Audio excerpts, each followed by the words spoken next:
Hey guys, welcome back to the channel. Today we're going to be looking at Season 2 of Heroes. So in this season, the titular heroes band together once again, this time to prevent a viral Armageddon from happening.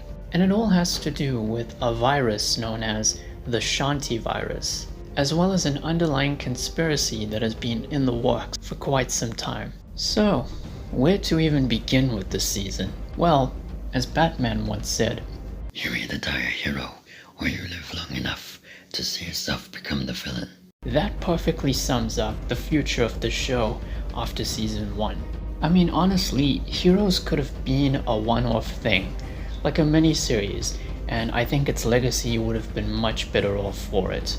The show was never the same after Season 2, and there's a couple of reasons why, so I'm going to get into that before I talk about my thoughts on the season. And just a heads up, I do not like where the show goes after this. I don't like this season, and I'm not too big on seasons 3 and 4. Heroes Reborn, we'll talk about that some other time. So, just like last time, it's time for another history lesson. Here we go. The original plan for Heroes was an anthology format where each season would focus on new characters. But the characters from Season 1 were so popular that I guess the writers felt obligated to bring them back, while still bringing in a few new characters. So when watching the later seasons, it's very clear that the writers had no idea what to do with the returning characters. Plus, it seems they couldn't really be bothered to change up the show's formula at all, with characters discovering their powers and unraveling conspiracies and all that type of stuff. One thing I forgot to mention in the previous video is that this show is not only broken down into seasons, but also into volumes to some extent. Season 1 is known as Volume 1, Genesis. Season 2 was meant to have 3 volumes, and I guess it was meant to have 24 episodes in total. I'm not 100% sure, though it would probably make sense to have that many episodes, so that each volume can consist of 8 episodes. The first one was meant to be Generations, the second one was meant to be Exodus, and the third one was meant to be Villains. Sadly, the writer's strike pretty much ruined all of those plans. As a result, the season was cut down to just 11 episodes, which is practically half a season. These 11 episodes would be known as Volume 2, Generations. Exodus was scrapped, and Villains ended up being the first half of Season 3, and it needed some tweaks and changes here and there. And as a result of all of this, the 11th episode, which ended up being the finale, had to be reshot. Critics and fans were left feeling underwhelmed by Season 2, and even Tim Kring, who created the show, has expressed his regrets for Season 2, and we'll talk about that later. So, now that that's out of the way, let's talk about this season. Did I like it? No. Is it as bad as people make it out to be? No, not really. It has some good ideas, but they never lived up to their full potential.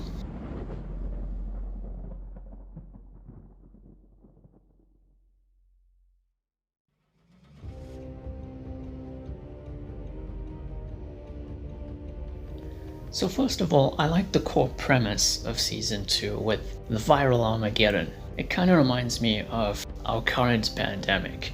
I was actually watching the season when we were first in lockdown, and it made me wonder, how long is this thing gonna last? Well, it's lasted for quite some time, unfortunately.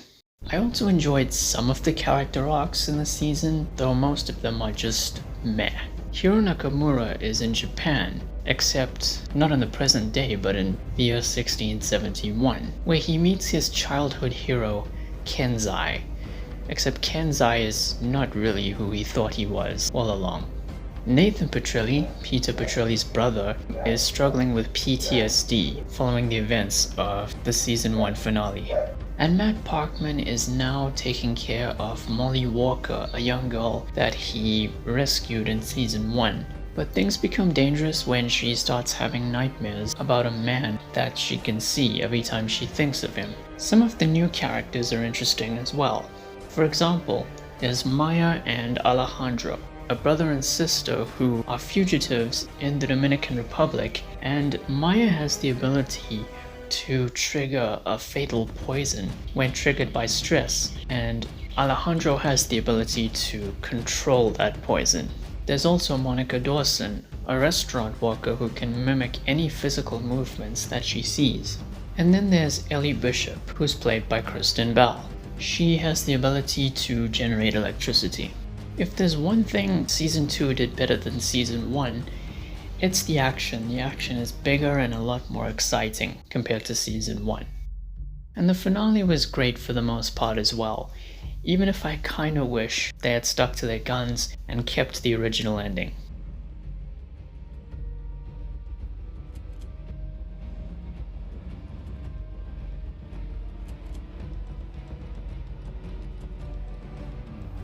Now this season has a lot of issues. Firstly, and this is practically the biggest issue of all, the story structure.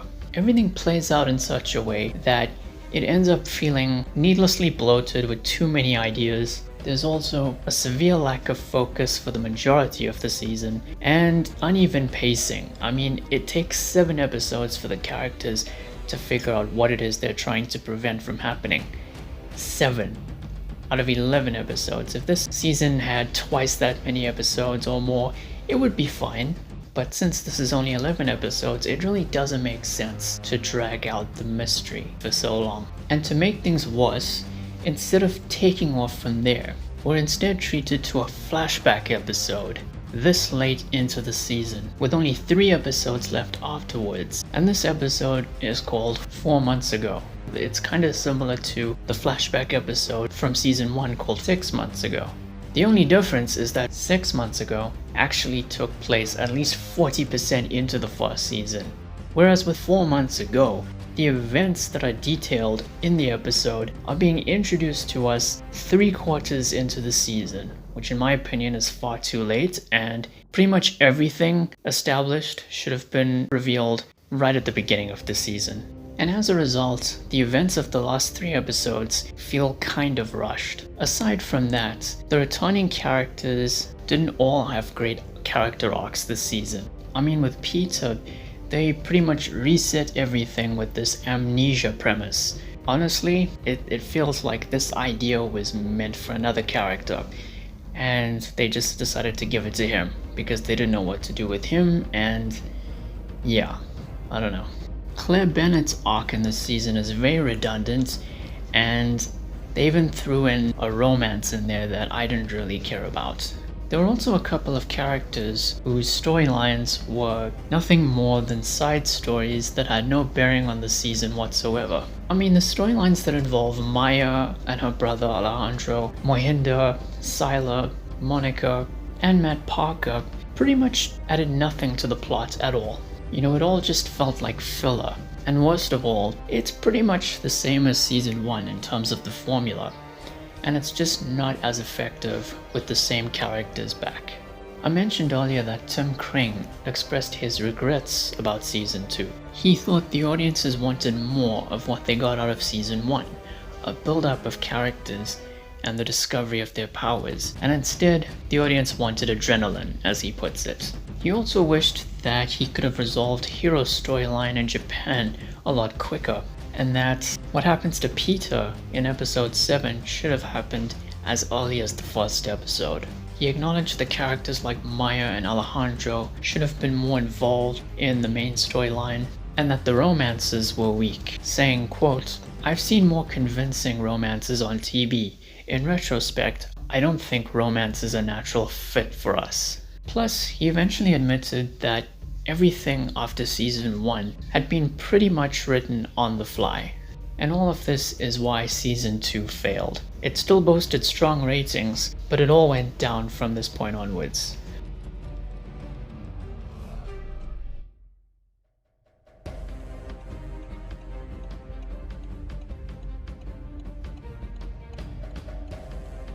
So yeah, that was my review of Season 2 of Heroes.